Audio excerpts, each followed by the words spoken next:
Welcome. My name is Alyssa Spomer. I am the student chair for Husky Adapt.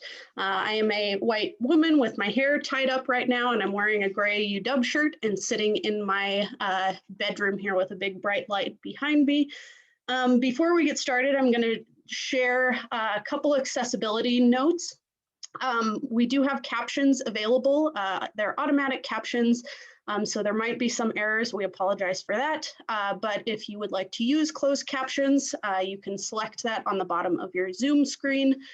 We will also have a recording of this session up on our website after the fact. So if you missed something or want to look back at it, you're more than welcome to do that. And we'll also have an accessible version of the slide deck. So with that, I will get started. So I'm excited to talk to you a little bit about what we've done this last quarter, how we've adapted, pun intended there, to the virtual format, and share a little bit about what we're going to be doing in the upcoming quarter as well. And fortunately, some of our design team folks are here to share a little bit about what they've been working on the last quarter as well. So I'm excited to see those.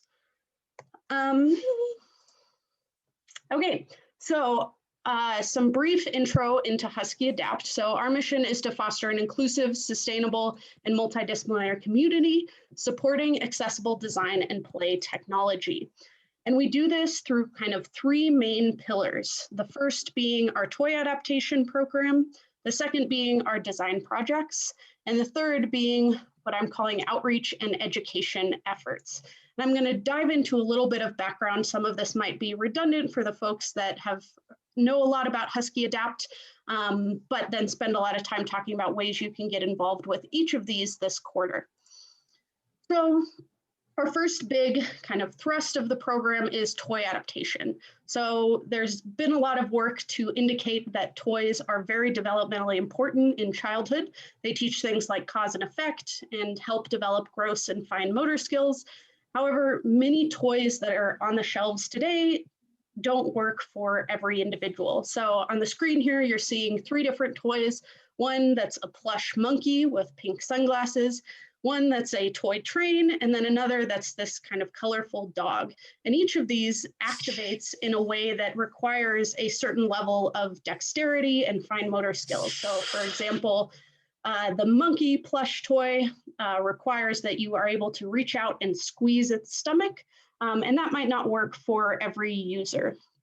So in order to open these toys up to make them more accessible to a broader user base, we have toy adaptation. And toy adaptation is a process that involves converting these off-the-shelf toys to make them Switch accessible. And by Switch accessible, I mean that we open up the toys and figure out how the electronics work and install a headphone jack. And what that headphone jack allows for is for a wide range of switches to be plugged into the toy to activate it in a different way that works better for the user. So on the screen, you're seeing examples of a few of the switches. So there's things such as a chin tuck switch, a bite switch, a head tilt switch, or just a larger button that's a bigger target for somebody to hit. And simply by installing these headphone jacks, we can make this toy more accessible to a much broader user base. So what are we doing in the toy adaptation space? Well, we have two different kind of areas that we're working with in toy adaptation. The first being our toy adaptation workshops, where we host monthly or bi-monthly or bi-weekly adaptation workshops where we teach students and community members how to adapt toys. So how to actually install that headphone jack. These are 2-hour hands-on workshops, and they don't require any level of experience to attend. So regardless of your background, you can come and learn how to adapt toys with us. The second area is that we're actually using those toys that we adapt at these workshops to host donation events. So we're distributing adapted toys to schools, clinics, and families in the Seattle area. You can see a photo here of the Seattle area with a bunch of purple dots kind of scattered all over it. Those are all of the locations that we've donated toys thus far, with donation locations ranging from the Olympic Peninsula all the way up to Bellingham, which I actually cut off of this photo. So it's a really cool opportunity to convert all the toys that we're adapting at our workshops and getting them into the hands of end users to really improve the accessibility of these toys in our own community. If there's anybody here that would like to request adapted toys, I will make a note that we have a form on our website that you can fill out and get toys free of charge. So I would encourage you, or if you know somebody that needs them, to look at that link as well. So in the fall of 2020, of course, things looked a little bit different. The UW was virtual, so we had to modify our toy adaptation process as well. And I'm highlighting here a couple different ways that we did that. So the first is that we hosted a Toy Adaptation 101, which was a lecture style format over Zoom that was attended by 21 of our members of the Husky Adapt community. And it really just walked people through the basics on toy adaptation and the basic kind of technical knowledge that you would need to know to start adapting toys. This recording is also available on our website if you would like to check that out. I would highly encourage it if you're interested in working on toy adaptation. The second thing that we helped support was the Holiday Toy Hack for the Tasker Center for Accessible Technology, where we actually distributed some kits that had all of the tools and toys needed to adapt toys in the comfort of your own home. So we had a few Husky Adapt folks that helped with that. And then we also kept up our donation efforts. So we had a donation event where we donated 28 toys in the fall quarter to a few different schools in the area, as well as a couple families.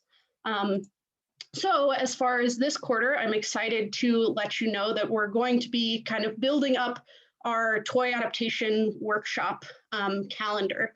So we were fortunate enough to get some money through the Student Technology Fund to build a bunch of kits that we can now distribute to Husky Adapt members to go through the toy adaptation process wherever they're at right now. We'll probably only be distributing kits in the Seattle area, unfortunately, but this is also open to anybody with any level of experience, and I encourage you to keep an eye on our newsletter as we'll be posting events for January. So while toy adaptation is incredibly important, we all know that toys are not the only thing that we use on a daily basis that are not designed with the needs of all users in mind. So here I'm showing some basic everyday items that I'm sure many of you have interacted with, things ranging from kitchen tools to the smartphones to even outdoor equipment. Many of this stuff comes with its own kind of underlying assumptions of who is using those devices. And in a lot of cases, individuals with disabilities are not considered in some of those designs. So in order to kind of tackle this problem, we have our design program as well.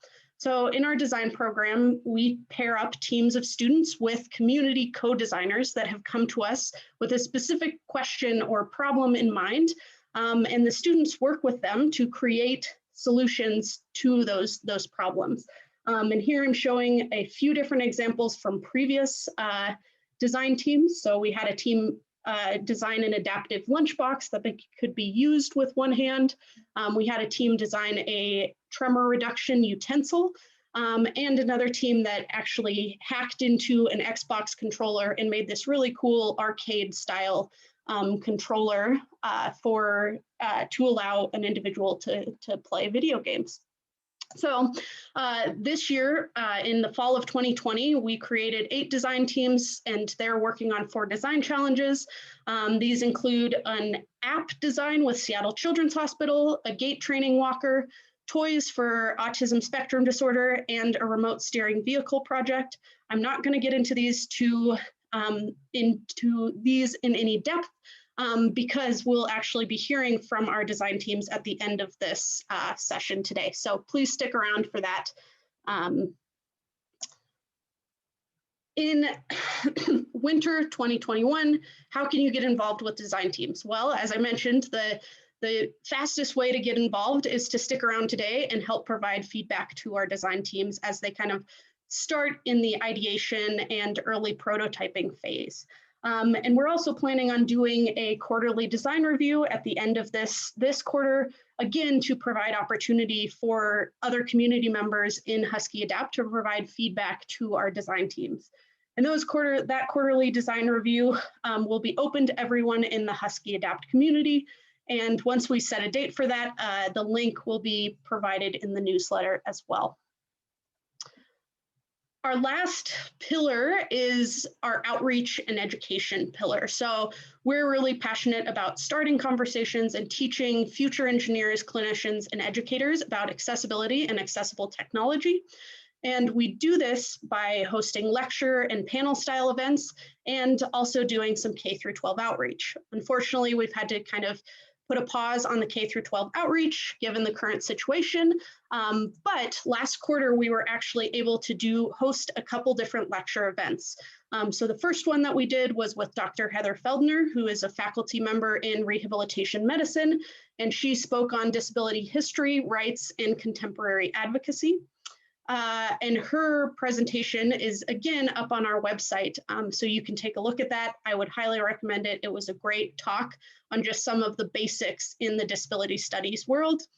And the second lecture that we had, or lecture style event, was we screened a copy of Fixed, which is a 2013 documentary, and had a community discussion.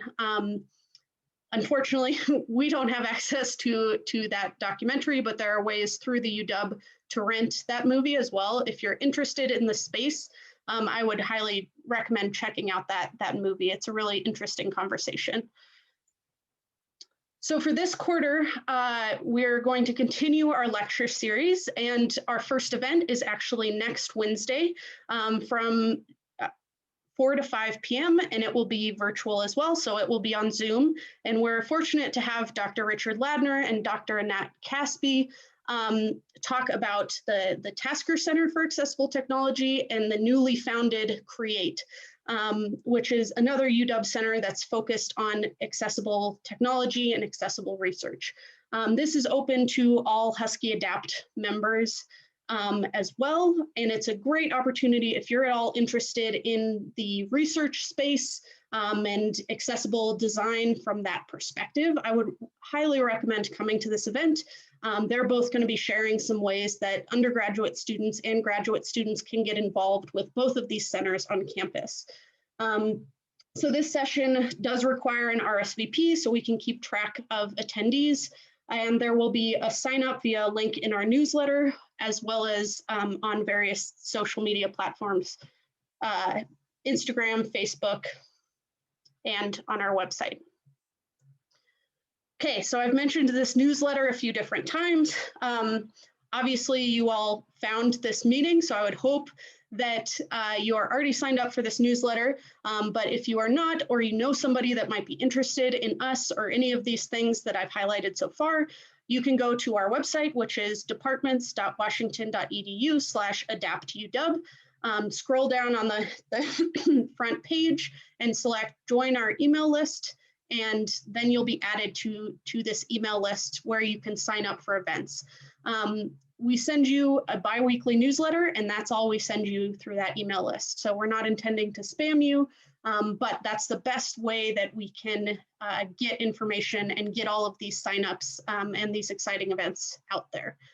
We also have a Slack channel if you're not a fan of email, but our Slack channel, you can sign up for that via a link in our newsletter as well.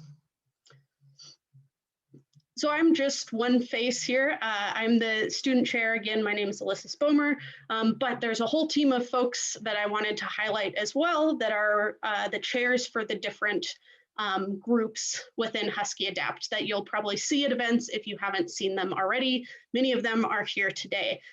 So our past student chair is Molly. Our toy adaptation chairs are Avery, Nicole, and Sam. Our design chairs are Colin, Kaya, and Preston. Our communications chairs, Jay, Alicia, and Tom, and our community outreach chair, Johanna. We also have an awesome team of ambassadors that are really kind of the experts, the senior level people within Husky Adapt. You'll see them around helping out at various events throughout the year as well. And we've got a great team of faculty advisors in departments ranging from mechanical engineering and human-centered design and engineering to rehabilitation medicine and computer science and engineering, as well as a couple independent consultants.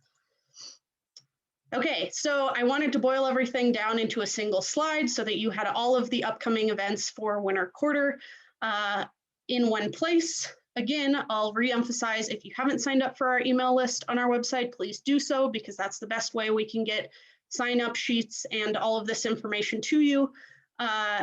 Again, as a reminder, with toy adaptation, keep an eye out for those virtual toy adaptation workshops starting in February. With design, please stick around after we're done here with some of the question and answer session to hear from our design teams, and then keep an eye out for that quarterly design review at the end of this quarter.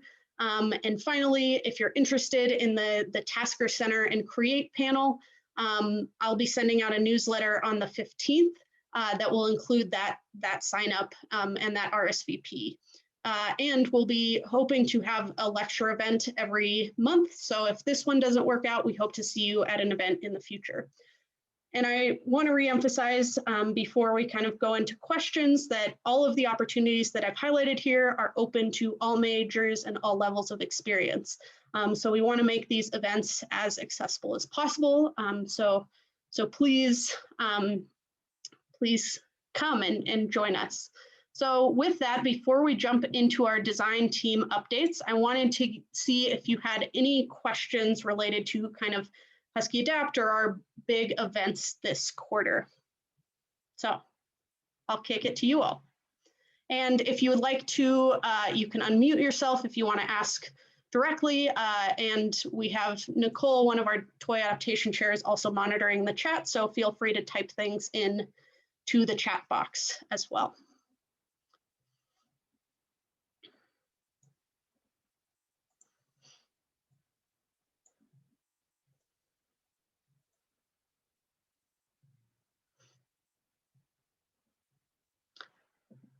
Will there be an email sent out regarding events later? Yes, so there will be a newsletter. I send out a newsletter the 1st and the 15th of every month. So I will be sending out a newsletter that has all of these, well, all of the near future events outlined in it, as well as the Zoom forms or the RSVP forms. So if you're signed up for the newsletter by Friday, then you will get that in your email. And there, in that email, there will also be a link to sign up for our Slack channel, where we also cross-post all of our events.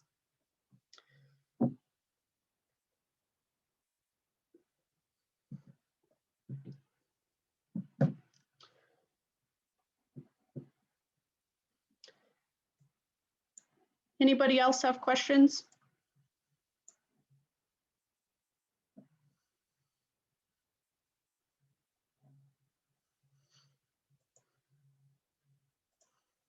I think a lot of folks here are Husky Adapt veterans, a lot of design people that I'm seeing. So, okay, well, you can continue posting questions if you have them, but if not, I'm gonna actually stop sharing my screen here and kick over to our design teams ready.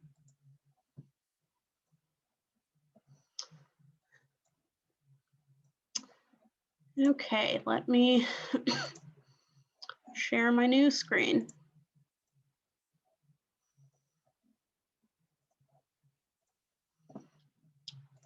Okay.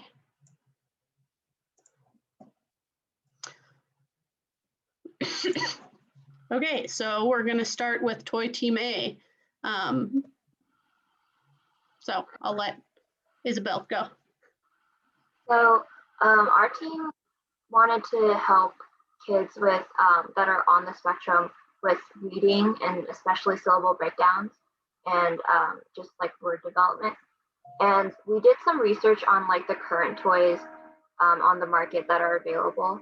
And as you can see in the top right corner, upper right corner, they tend to be pretty bulky and hard to update because like there are a lot of syllables. And so what our team came up with is like these blocks that will be weighted and colored and magnetic for that, like for the blocks to come together. And when the blocks physically connect, they possibly could read aloud the word. And this will hopefully like help engage the user to develop those like reading skills. And one of the things that we discussed was potentially developing like an app or an online library of syllables for the user to easily update those like syllables on the blocks.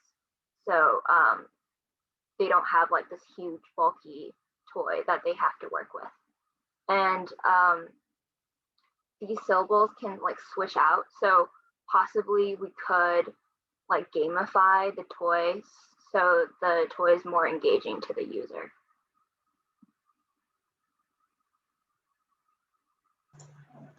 Very cool. Do people have questions for the toy team A?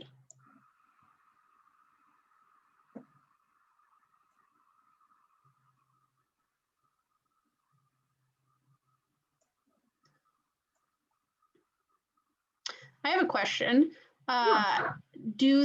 So you have this picture of these Scrabble blocks. Are you intending to like create your own versions of those, or are you trying to convert something that's off the shelf and kind of hack it to serve your purpose?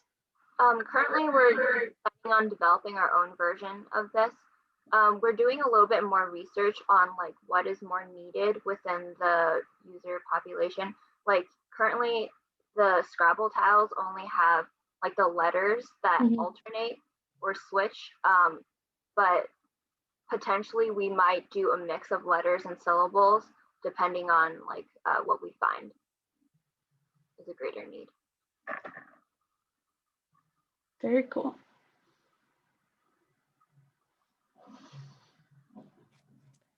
I have a quick question. I know that the needs and abilities of people with autism spectrum disorder, especially like because it is a big spectrum, that needs and abilities really vary. Are you thinking about ways that this can work for lots of people on that spectrum? Yeah, we're trying to make it as helpful to as many users as possible. And so there's a lot of iterations that we're going through now. Like this is, we haven't really like considered the constraints yet. This is more like the brainstorming phase, but like we do want to help as many users as possible. Cool, thank you.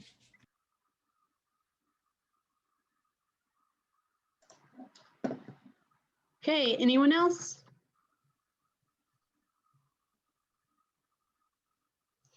Okay, if not, we'll give a virtual round of applause to Toy Team A. And let's see, who's next? Oh, sorry, I didn't see that you had a second slide here. These are their future goals. I think that Isabel covered these in good detail as well. Okay, Toy Team B. And let me know if you want to switch slides. For sure, I will.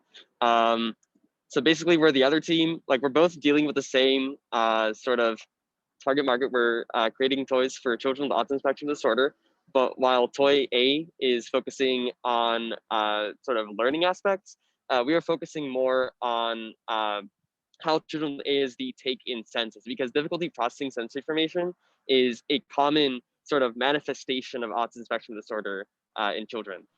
Sensory overload in terms of taste and vision and hearing, etc. There's a thing called sensory integration therapy that helps children with autism spectrum disorder to sort of manage and control their senses and kind of take in information at a good rate. I'm sort of glossing over a lot of information on that. But because of the COVID-19 pandemic and like in-person sort of things obviously not being a thing anymore, many children with ASD are receiving the same amount of this therapy and also sort of social interaction that they would have access to in educational, social, other settings. And so one of our main goals is to aid the sensory processing abilities of children with ASD during this time, seeing all these constraints that the COVID-19 pandemic has put on us. Next slide, please. And so we have a how might we statement, which often in design sort of encapsulates the sort of design challenge we're tackling and what we're trying to like get at. How might we build a toy that incorporates sensory integration therapy for a young child with ASD? And so our mission, we sort of narrowed this project down to 2 ideas, an interactive rug with different sort of textile or fabric materials that is able to be interacted by with the child to play on or take out parts and to place them in, sort of like a very tactile experience. Or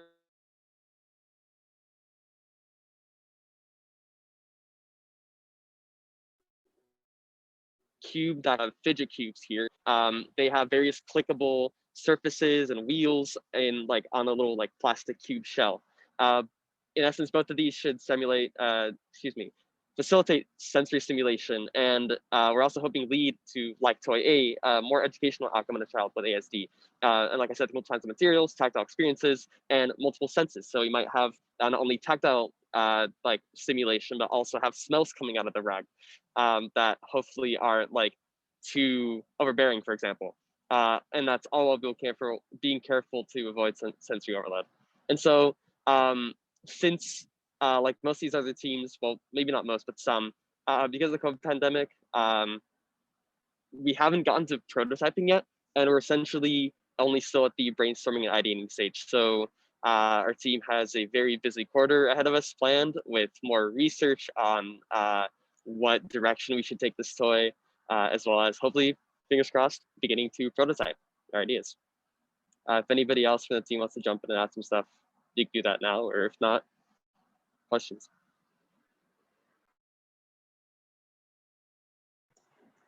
Yeah, thank you, Tom. Does anyone have questions for Toy Team B?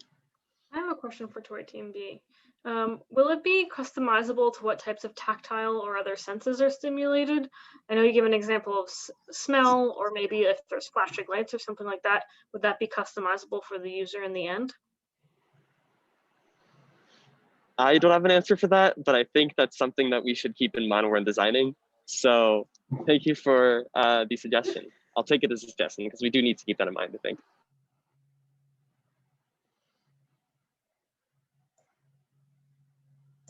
And again, if somebody else from the team in the chat, if you want to jump in and answer some of these two, you're more than welcome to.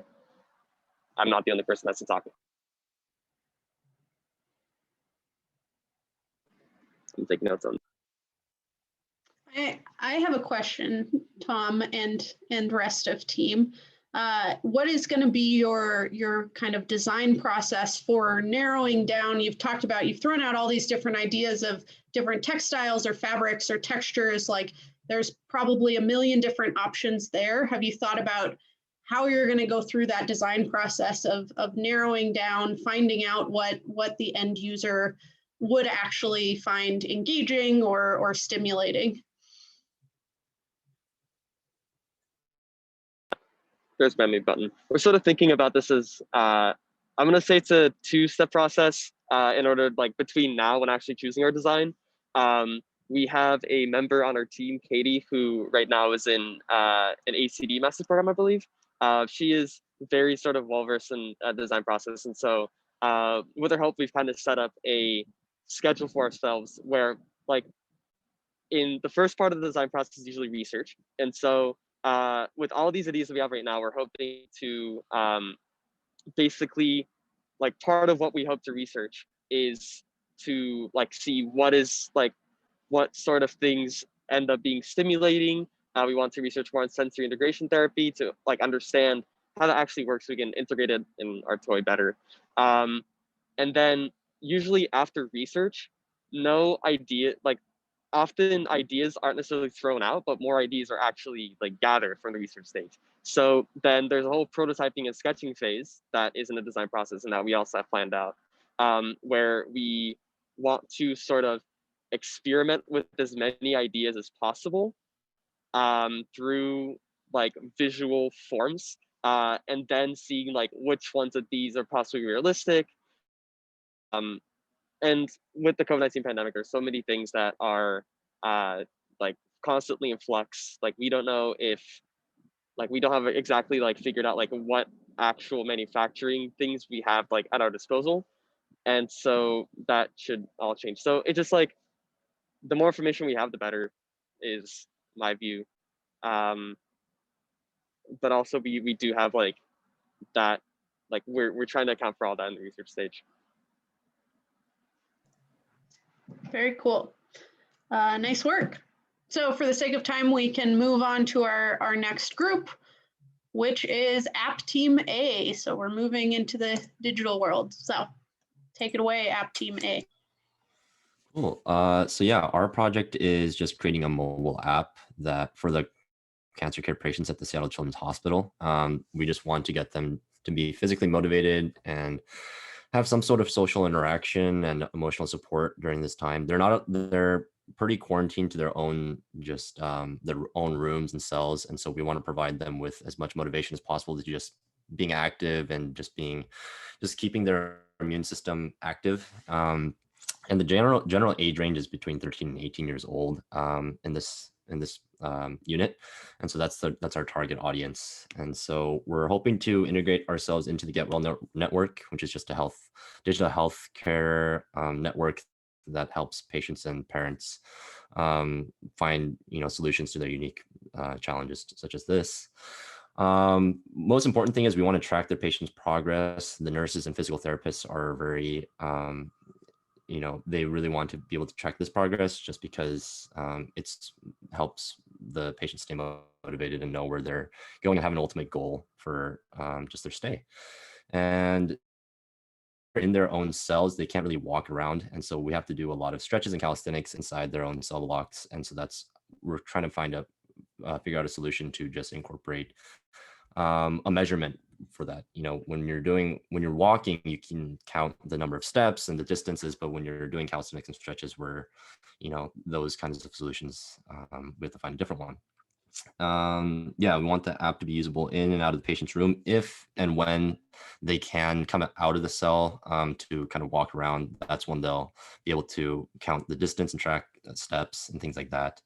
A reward program is also in our idea, and just to keep the patients more motivated. And it's also just for the patients to see their own track records as a timeline.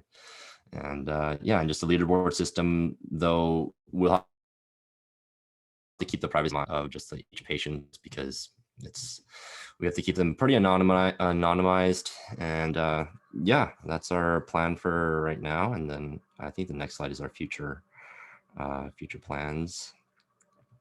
Go to the next slide. Okay, perfect. Yeah, so we're going to start conducting user research, and we're developing questions for the users themselves and the physical therapists that we're working with, Laura, and the nurses. So we're developing those, and once we get those questions kind of answered, we'll brainstorm and start wireframing. And once the user research is complete, and hopefully by the quarter, we'll have a high fidelity prototype launched through Figma, just a collaborative tool. And that's our plan for this quarter. I don't know if I think Michelle is here, if she has anything to add. Otherwise, we can open up for questions.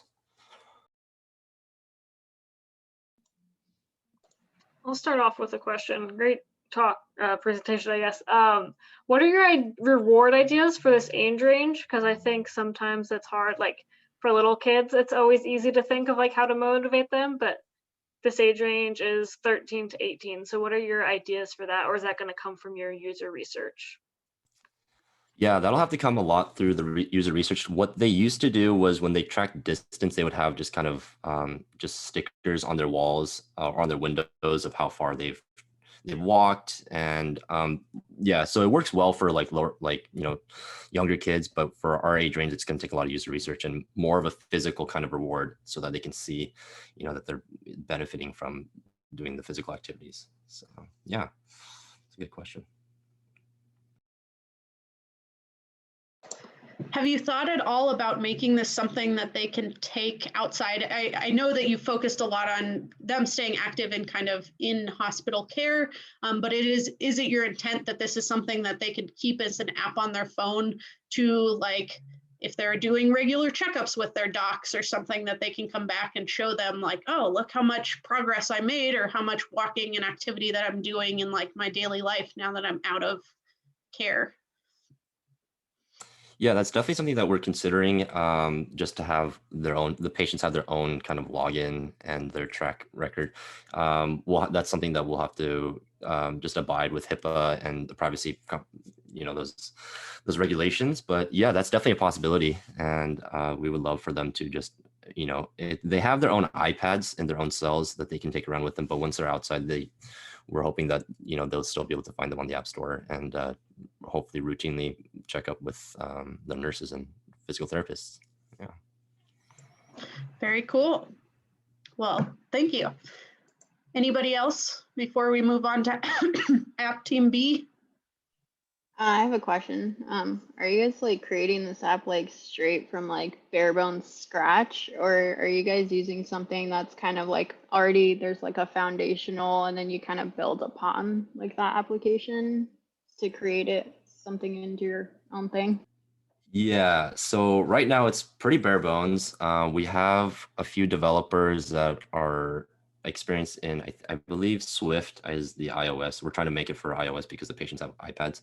But for now, it is pretty bare bones, and we're just trying to make our own foundation and go from there. But yeah.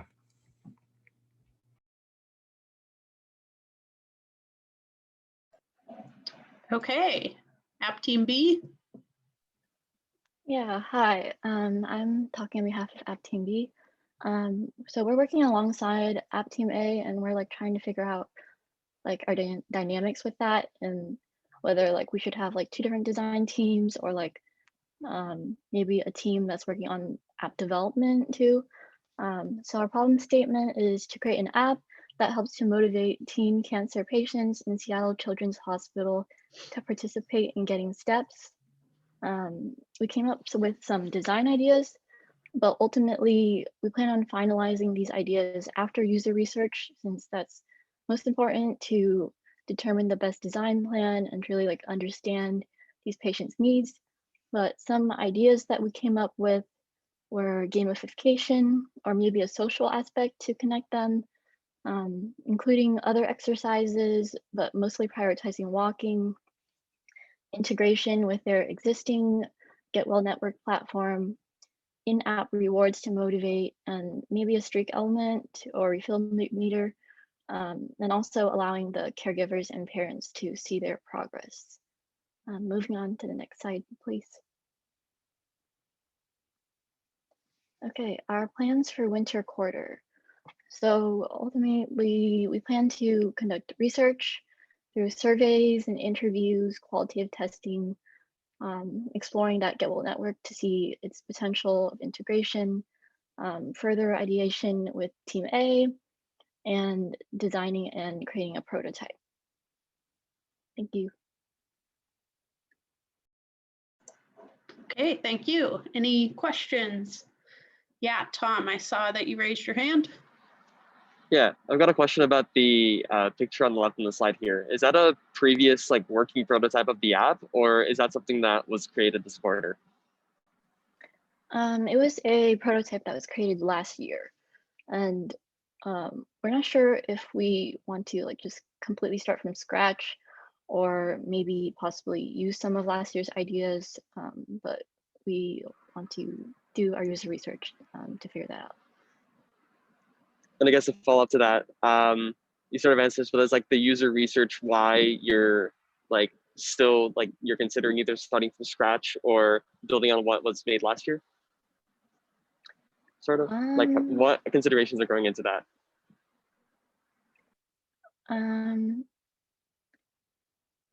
someone else maybe could add on to this, but I wasn't here last year, but I know like last year their user research was kind of like limited in that they couldn't, I think they didn't get enough like input from the patients themselves.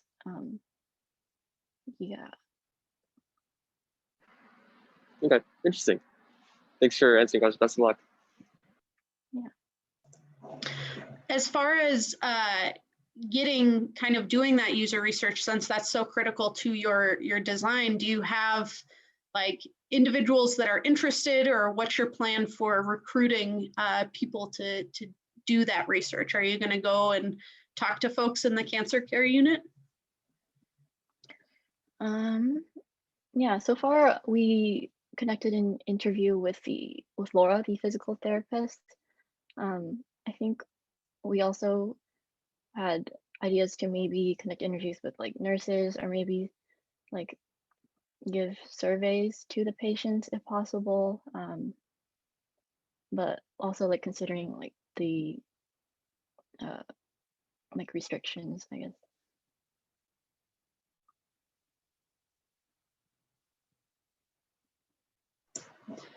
Any other questions?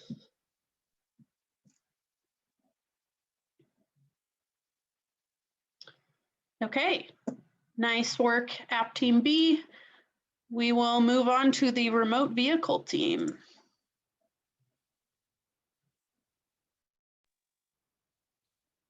Okay, I guess I can try and get us started.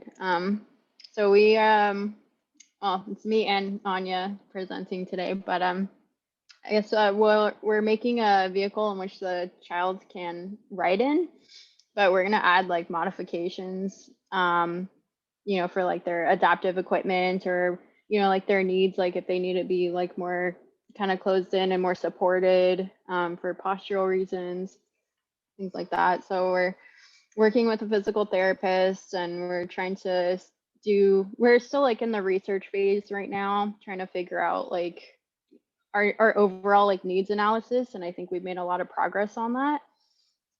It is a little tricky because you have in the physical therapy clinics, it's very like it's varied, and there's a lot of different, you know, kids with different issues and stuff. So we're trying to figure out how to add these modifications without being too specific.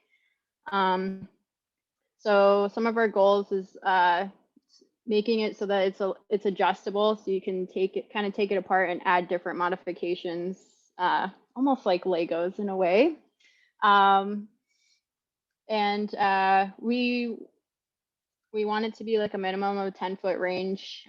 So we're kind of looking at like Bluetooth as an option, so the kid doesn't just veer off into the street. It's a little bit better security than say like radio frequency. And if, you know, if the child strays too far away, like the parent can take over. Like we want to make an app so that the parent can take over on their phone, and kind of turn the kid around if they need to, kind of take over if they need to. So definitely looking at more safety features for that. And then I guess, Anya, do you want to do the next slide? Yeah, I can talk a little bit about our updates. Yeah, Okay. thank you. So yeah, basically, as Kimberly said, we have kind of been in the research phase up until now, just kind of figuring out. There is a previous project called Go Baby Go where they did something pretty similar with, and those are all the pictures that you see on the side with the pipes and the seating like all modified. So we've been doing a little bit of research on that, and then a little bit of research on the Bluetooth versus radio frequency as well, what car we want to be using. So through our research, we've kind of narrowed down exactly what type of modifications we want to try and include in our final design. So one of our biggest priorities is how adjustable the seating frame is, as well as the actual driving system based on any kid's abilities for this physical therapist. And so one way that we figured out to do that was to kind of create a seating frame out of PVC pipes, as well as almost like cover it in pool noodles to cushion them, as well as adjust the size if it's a smaller kid. We're currently still looking at keeping the steering wheel so they can still have that activity of controlling it if they want to. But again, it will be able to be remotely controlled by an app that we want to make for the parent's phone. Another thing that we were looking at was a Y adapter cable, just to include different switches. And those switches could be for like more fun modifications, such as vibrations, lights, or music, just to enhance motivation and keep them more active. We also want to include some type of power switch, just so if somebody is near the car, they have an ability to turn it on or off. So we did some research into what type of Bluetooth would be best to use on this type of toy car. We kind of narrowed it down to a Bluetooth class 2, which has a range of about 35 feet, which seems fairly appropriate for what we're trying to do. And we've also picked what car we want. So if we're in the process now of ordering things, and our next steps are going to be trying to figure out whether we want to develop an app from scratch or use some type of baseline software and just build off of it, because we don't need as much function as some of the other projects. And we're going to start doing some of the CAD and understanding some of the electrical work from this point on. And hopefully by the end of the quarter, we can start putting some stuff together. Cool. Questions? Yeah, Preston. I have a question just because I have a niece who has a remote controlled Jeep Wrangler that already basically has the remote control. It's like one of those power tools type or power wheels type ones. Are you choosing to go with the You Enjoy and building all of your own stuff because it's more cost effective, or has that not been an option that's been brought up yet? I can answer this question. So yeah, we should have started with our initial research a little bit about that. But when we first looked into it, it's like significantly more expensive to buy one that's already set up to be remotely controlled. So yeah, one of our biggest priorities, besides being adjustable, is also for it to be cost effective.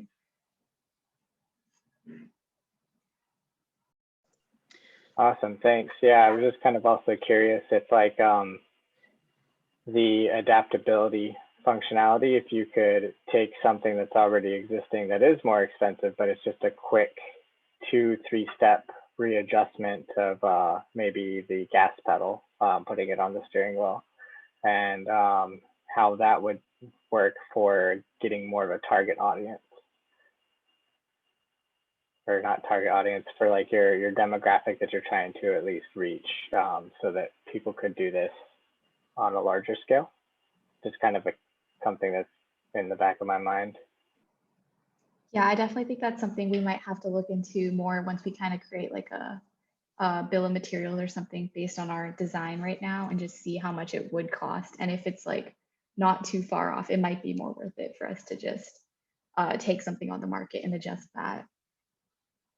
Yeah, but some of the cars that I was looking at that already had like the Bluetooth and, you know, music and stuff, it was like double the cost of this car at least. And so that's why, you know, like this one's like $80 versus like the other ones I was looking at was like $300. And that might not be the best option for a lot of families that, you know, don't have that kind of money to just blow on a little car, you know. 100%. I like the thought process. Just kind of was a little curious on what went behind the scenes.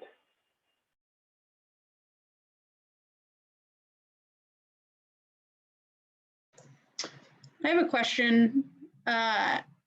So knowing that this is going to, or at least kind of what I'm understanding here is that this is going to be, oh, can you hear me? Okay, I thought I was frozen there for a second.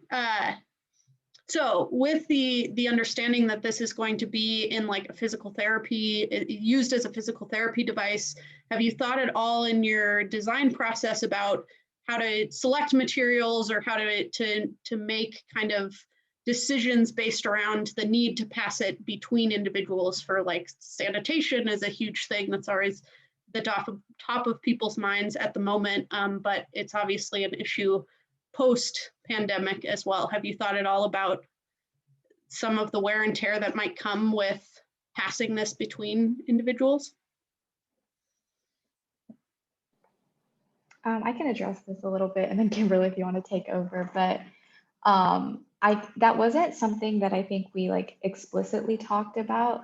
But one of the things we did talk about was like the use of PVC pipes because they're just like easier to clean, and then having those pool noodles that are like very easily like replaceable between families and kids as something as like an add-on based on the kids' needs, as well as when they're passing it on to someone else, so it can be cleaned and then they can just get new pool noodles and just cut them and slide them over.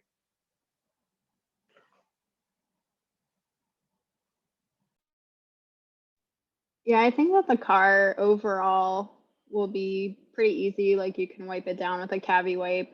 And then like, I don't think that we mentioned, but I think we had talked about too, like,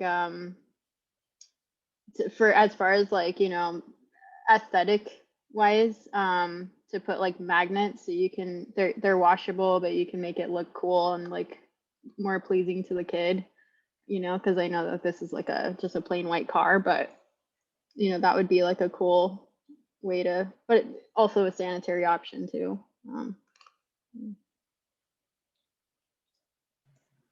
Very cool. Any other questions?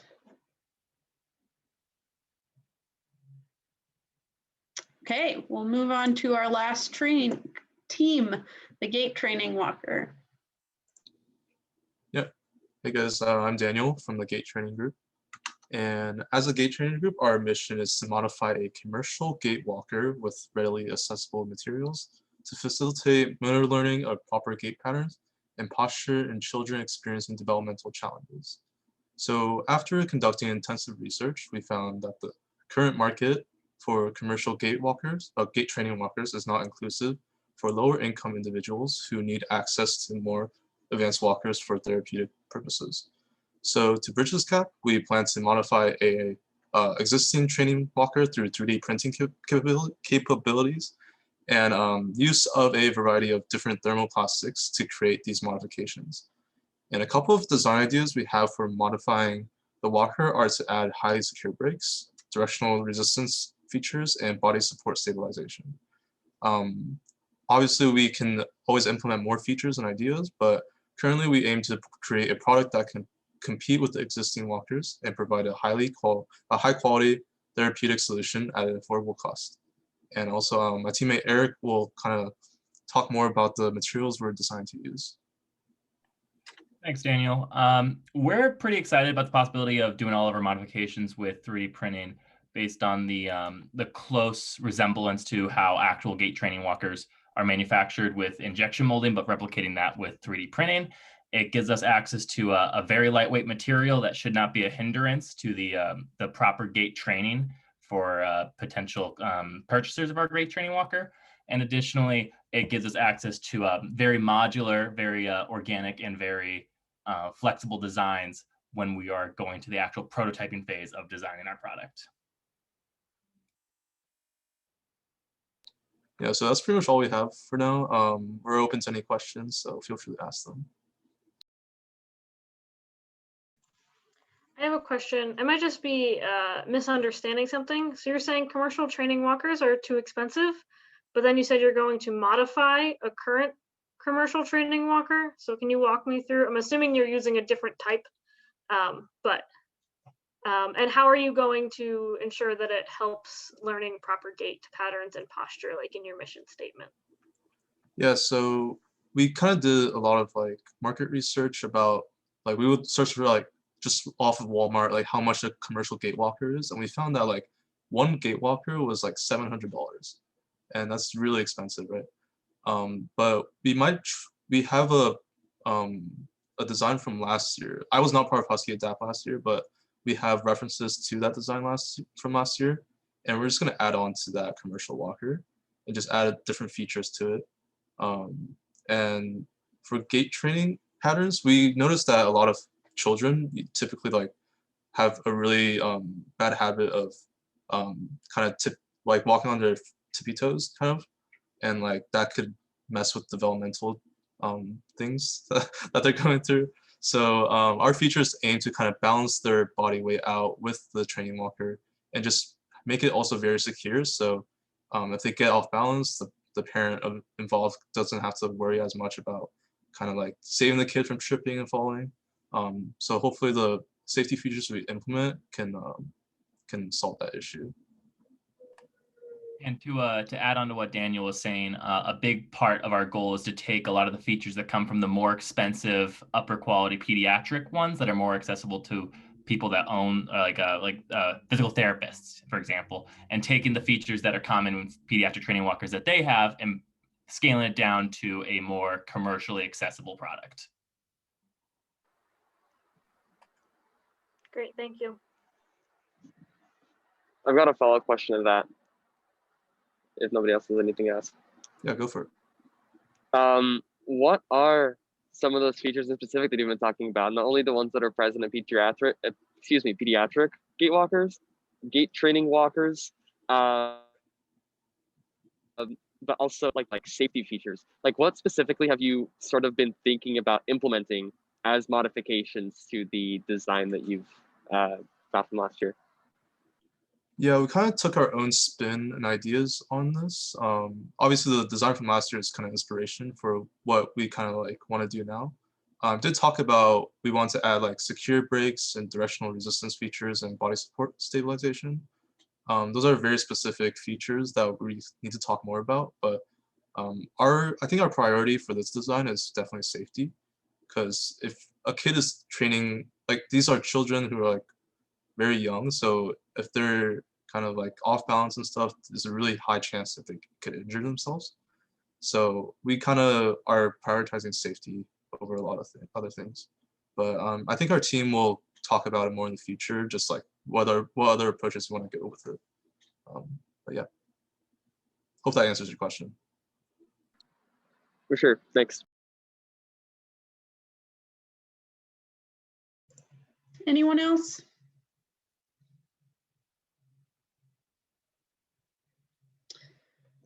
Okay, does anyone have any questions that they thought of while the design teams were talking about Husky Adapt in general that they want to ask?